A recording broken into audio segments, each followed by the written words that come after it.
I can't believe I'm saying this again, but we just had a stock that went up over 1,000%. DTSS, 1,200% return. This stock went crazy, and the move started early, 5:30 in the morning. It surges up to 6 a.m. It pulls back, and it was actually well below VWAP coming into 8 a.m. And I sort of thought, maybe this one's over. But boy, it rallied back at 8 a.m. and it surged from a low at 8 a.m. of about $4 all the way up to over $20 a share. And there were some great opportunities. And I locked up today $20,997.41 with $17,000 of that profit coming from DTSS. But it's not the first stock I traded. So let's go back to the beginning of the day, and it began on BREA. All right, so this morning, same as yesterday, I got up relatively early and I'm checking the gap scans on my phone. So I saw early this morning, well, let's see, we had 5 stocks that gapped up over 100%. We had about 8 stocks total that were up over 50%. And so when I saw this early this morning at about 6:30, I was like, all right, man, it was strong on Friday. It was strong on Monday. It was strong on Tuesday. I was kind of wondering if things were going to cool off after yesterday, because yesterday, although we had some really good action in the morning, if you recall, yesterday we had, OMH.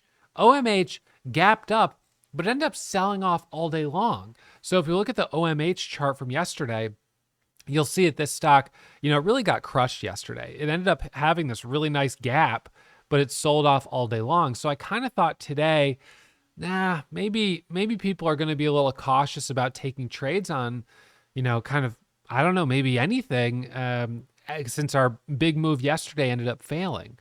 But no, people were ready to trade. That was not the case. All right, so BREA, this one actually was the first one I traded today, and it started its move after hours yesterday.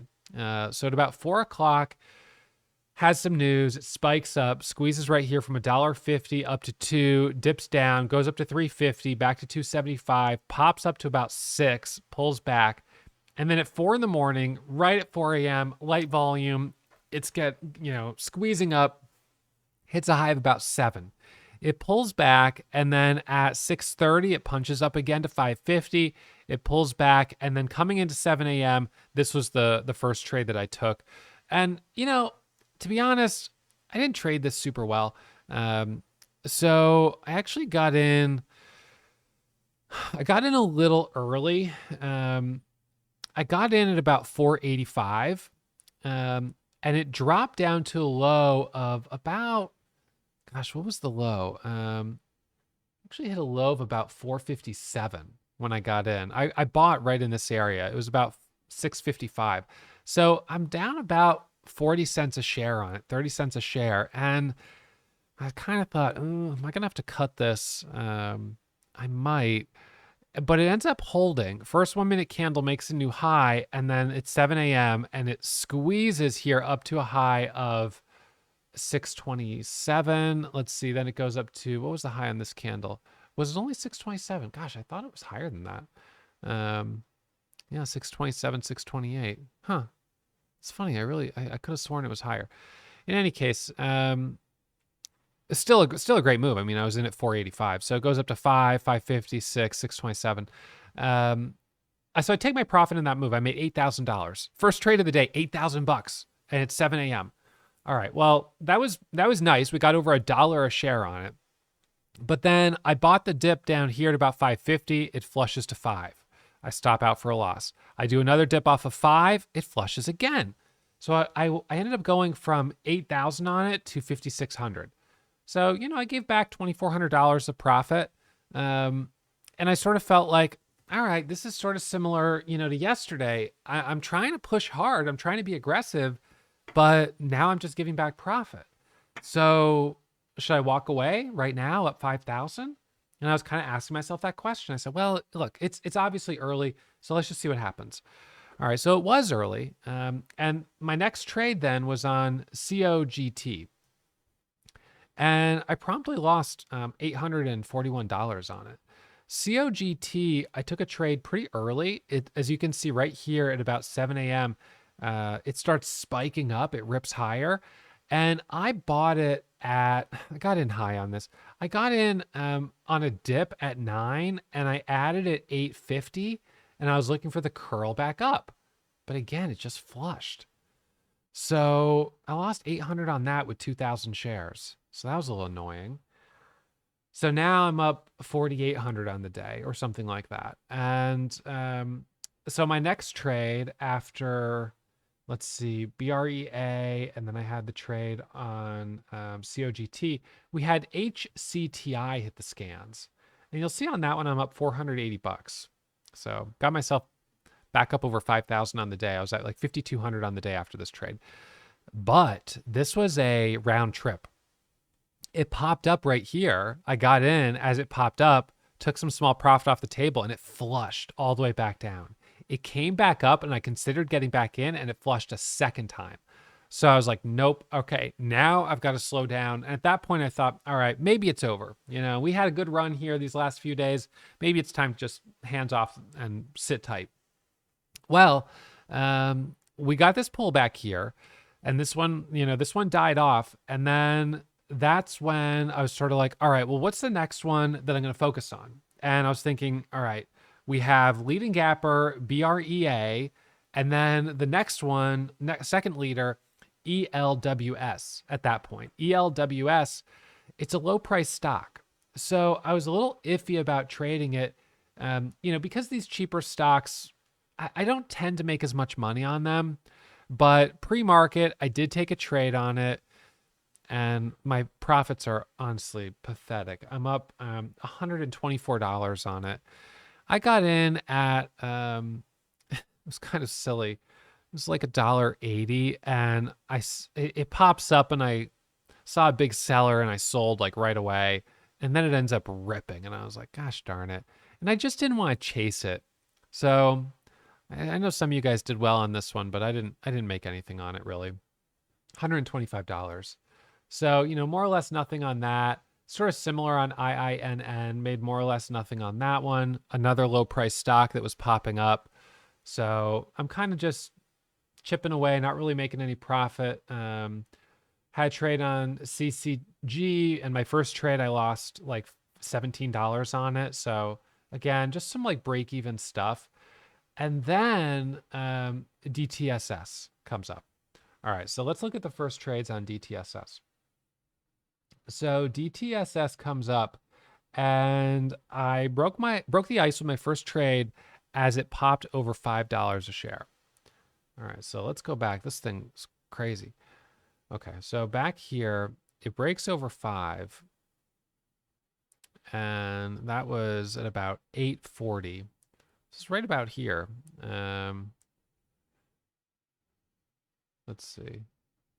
What was the time of this? No, it was 8:06. Okay, so so it's actually right in here. So as it squeezes here and breaks over 5, I took my first trade at 515, 3,000 shares, just a starter.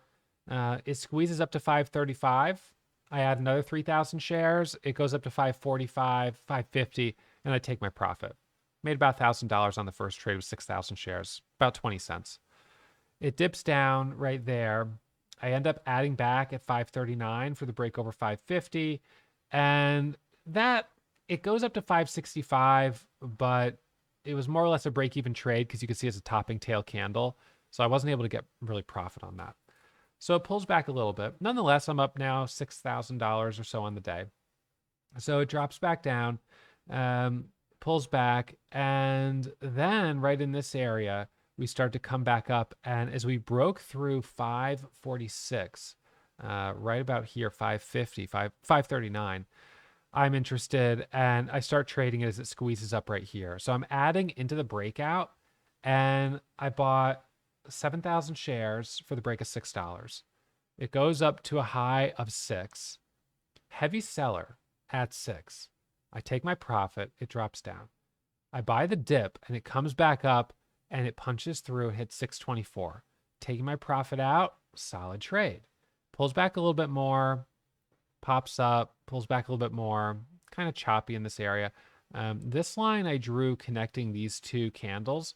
I just kind of was looking for maybe a support level. I wasn't too sure whether or not this was valid. But through this area, I was being a little bit cautious, but watching on pullbacks. We had a little pullback there. We had another little pullback here, but then a flush right here back down. So we start to kind of sell off a bit more down to VWAP. And at this point, I kind of thought, all right, well, maybe that's it. And then it starts to curl back up. And as it starts to pull away here, at this point, we got this squeeze back up to the highs. But this is one of these candles that's kind of tough for me to trade because I'm sort of looking at the previous highs resistance and I'm thinking, it's going to come right into resistance. So there was a nice breakout here at 620. It goes up to a high of about 715. It pulls back, punches to 740. And then I started to identify this channel that we were in. So I was like, we kind of have a channel here, and this is the top of it right up here, this blue line, and this is the bottom. So we broke below the bottom of the channel, and then we got above it, the bottom. We're back in the channel, and then we hit resistance at the top of the channel. So I started trading a little bit around this area, buying the dips and then taking profit. And then once it pulled away at 8, I was like, okay, we're outside the top of the channel. It's time to add because now we're moving. So I started to scale in here, 820. We get a nice move here up to 860, a pullback. Now I'm buying dips and I'm trading this like flow state. I'm being really aggressive. And right in here, I added, and this was just awesome. This was my best move of the day right here. So it squeezes up to 11, got some profit, then pulls back kind of dramatically down to 950, all the way back down to 850. And in this area, I kind of thought, all right, let's be hands off for a second. Let's see what this wants to do. Coming into the open, I bought right here 4,500 shares for the break of 1050. So right here, I got in 4,500 shares for the break of 1050, and I'm thinking we're looking for a retest of the pre-market high.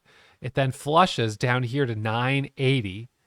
I add another 2,000 shares, so now I'm in 7,500 shares. Was it 7? I think it was 7,000 shares. So now it's down here at 980. It comes up, and look at this. At the open, look what happens. Boom. All the way up to 12. All the way up to 13. This thing halts up. It then resumes, and I said, guys, make sure you are remembering to pay yourself. This is super extended. I'm like shocked it's going up this much. I really didn't expect it to go up this much. So I'm all out. It halts up. I'm not holding it anymore. I took my profit. It then resumes low, dips down. I buy the dip, and we get a bounce back up. I didn't hold the whole, I'm not still holding now. I just did a dip trade, and it starts to grind back up, but notice all of these topping tails. All right, so now it's getting a little choppy. You're seeing some flushes. When it's dipping like that, I'm trying to buy the dip with my hotkey Shift 1 just to buy 1,000 shares. And I got some really nice dip trades on this, some really nice trades.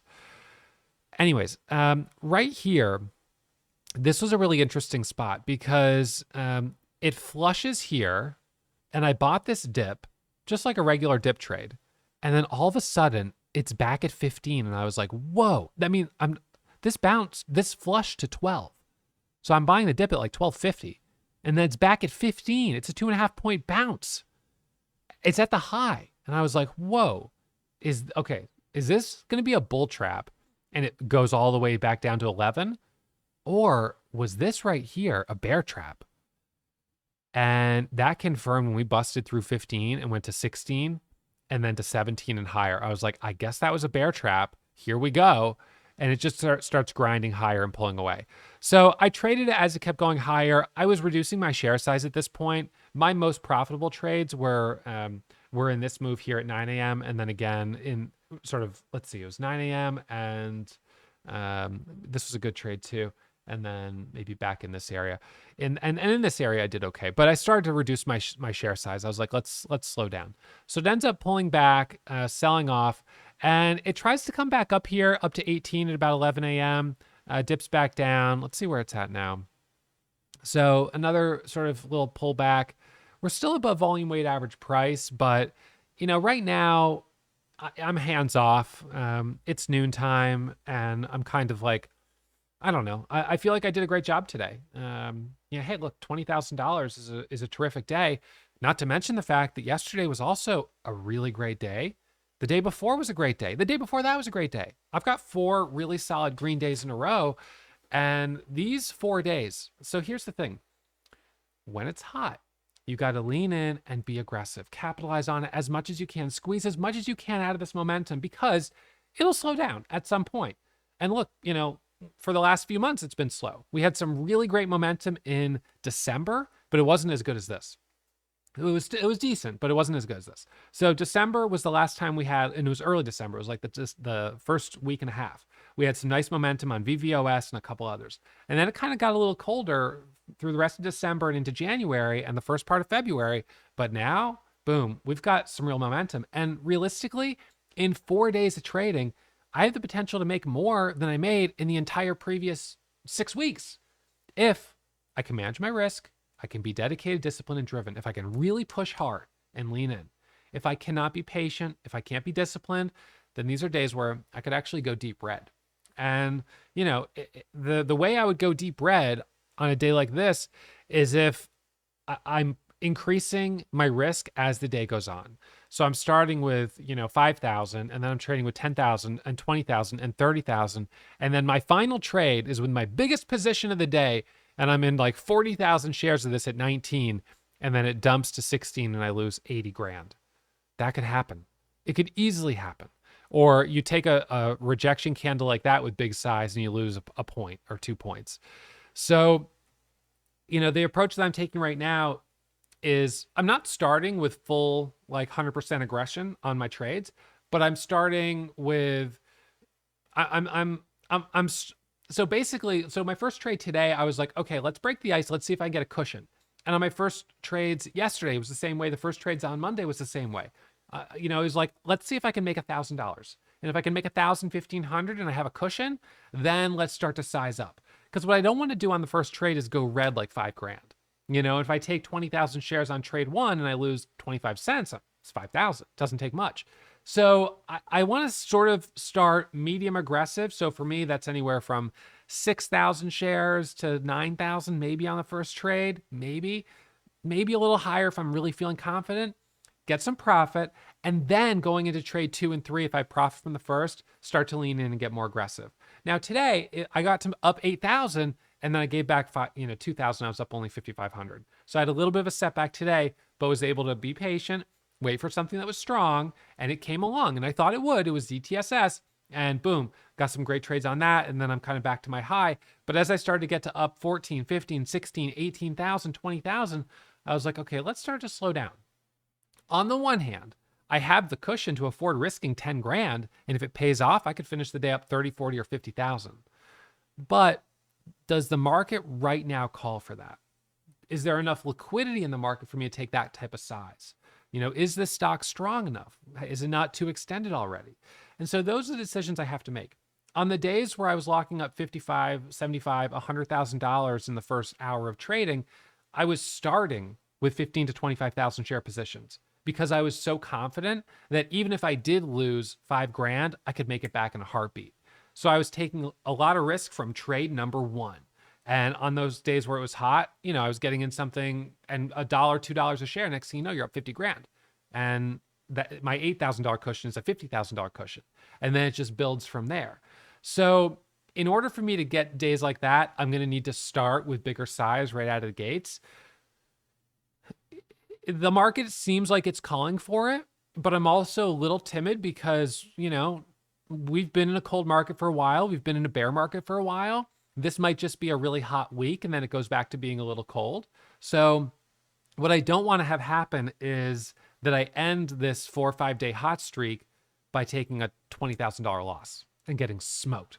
And when I saw LICN do that full round trip, and then I saw, LICN full round trip, that was early. I saw BYU full round trip, that was early as well. When I'm seeing these full round trips, HCTI, I'm thinking, this could really hurt. And CCG was actually, this one was pretty nasty too. So, just like drops, hits a high of 10, drops to 450, bounces to 10, drops back down to 650. This has some crazy range. And I lost on it. Fortunately, I only lost $400 because I managed my risk by taking it with small size. But if you were swinging for the fences and taking 10, 15,000 shares, you're talking about huge swings in the P&L. So right now, for me, I feel like I could stand to be a little bit more aggressive. And so what I'm going to keep doing is kind of pushing the edge of my comfort zone. My comfort zone is a little smaller than it was 2 years ago when I was hitting $50 and $100,000 days back to back, right? I'm in a place right now where I'm like, well, look, it's early in the year. Let's build a cushion. Don't do anything stupid. You've got to keep your head down, stay disciplined, keep hitting these green days. $5,000, $10,000 green days, they add up. $20,000 green days, that's awesome. Add it up. Don't get reckless because you have a couple of big green days and start suddenly taking enormous amounts of risk that, is really not called for. So I'm going to keep pushing on the edge of my comfort zone. I'm going to look, today is the biggest so far of the last 4 days.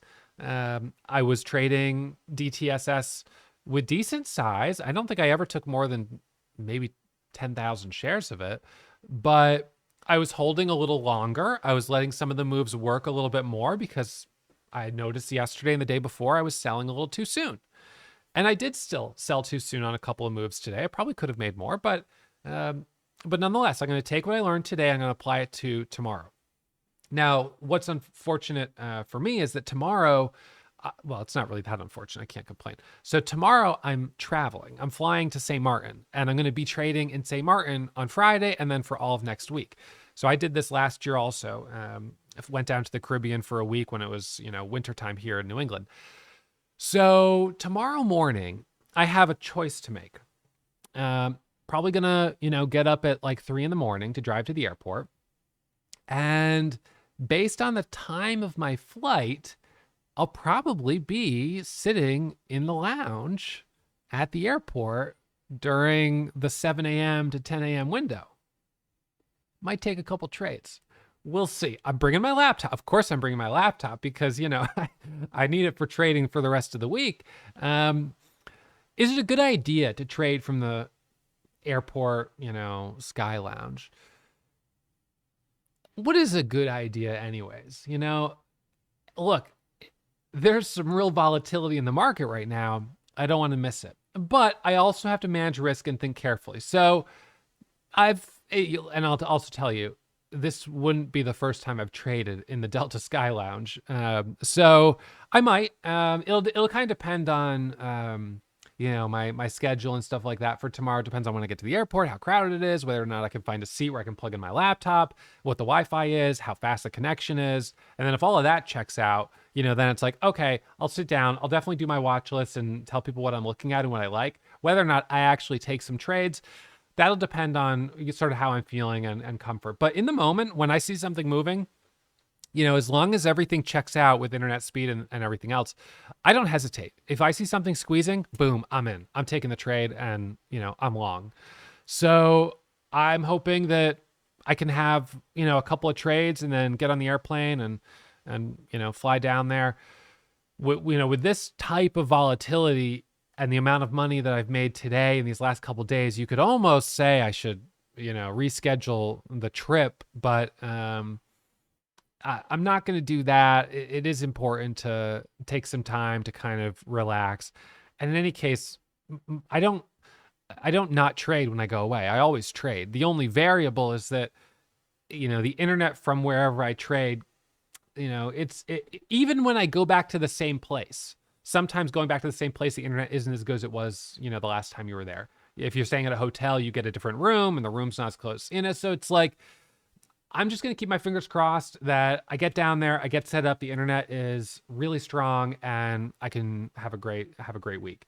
Turks and Caicos, when I was down there, the internet was awesome.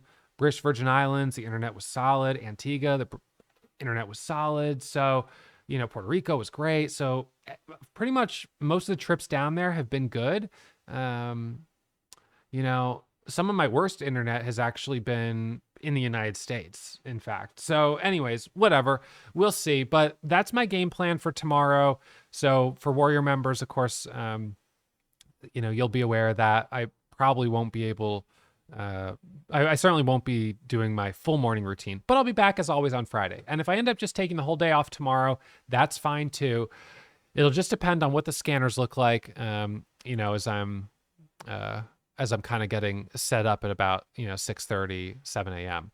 So that's it for me. But also I will keep an eye as the day goes on DTSS and some of these other leading gainers, just to see sort of how they finish the day, because that can be could be an indicator of what we get tomorrow. Although, as I said with OMH, it didn't seem to matter. So OMH died off, and traders jumped to the next stock pretty darn quickly.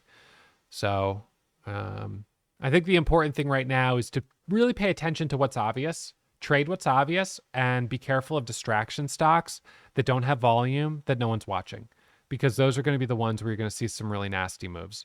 So just be careful about that. And as always, manage your risk, because as you know, my results aren't typical and trading is risky. So take it slow, practice in a simulator. Those of you guys who have been already practicing for a year, this is your time to shine. Guys, the market's hot. This is the time to be aggressive. Those of you who are coming in right now, you're brand new to the market. Okay, this is the time for you to practice. Pay your dues right now. You're not going to capitalize on this current hot streak. That's okay. You can still learn a lot from it. You can practice in a simulator, and then you'll be prepared for the next cycle that comes around.